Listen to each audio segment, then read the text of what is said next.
sommes très heureux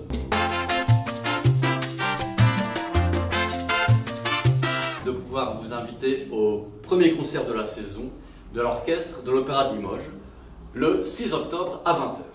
Au programme, en première partie, le concerto numéro 21 de Mozart, avec au piano et à la direction Frédéric Guy,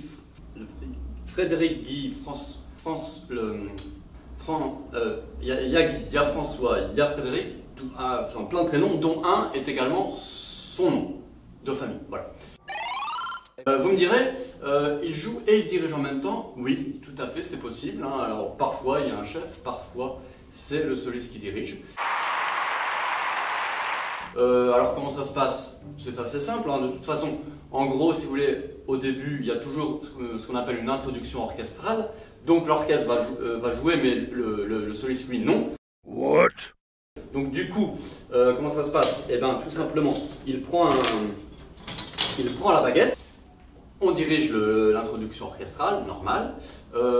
Tout d'un coup, intervient pour la première fois la partie soliste au piano, donc là, à l'instrument. Donc du coup, là, ce qui se passe, c'est que on arrête, on joue à l'instrument. Hein, donc.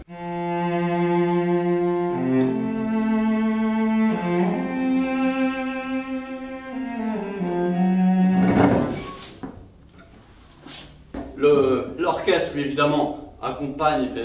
Si le soliste s'arrête à ce moment-là, eh ben, ce qu'il faut faire, c'est eh bien, diriger une fois qu'on a joué, évidemment, avec voilà. À la fin du concerto, ce sont les deux en même temps, l'orchestre plus le soliste. Donc à ce moment-là, eh bien, il suffit d'organiser. Ça nécessite évidemment un petit travail d'organisation. Bref, ça c'est donc la première partie. Et en seconde partie, vous aurez la 4e symphonie de Beethoven.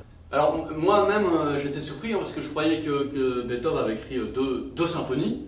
La 5e, hein, qu'on connaît, cette fameuse 5e symphonie. Hein.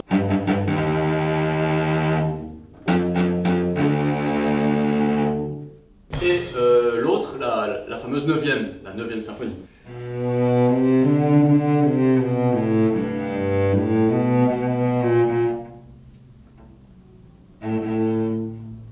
Et en fait, non, il n'y a pas que ces deux-là, il y en a aussi une 3e qui est la 4e, et qu'on va donc jouer justement à ce concert. Donc finalement, il y a 3 symphonies de Beethoven, les deux que j'ai montrées, plus la 6, 10, 9, 1. La 4, donc dans l'ordre d'arrivée. Mais je pense que tout ça sera plus clair avec l'orchestre au complet.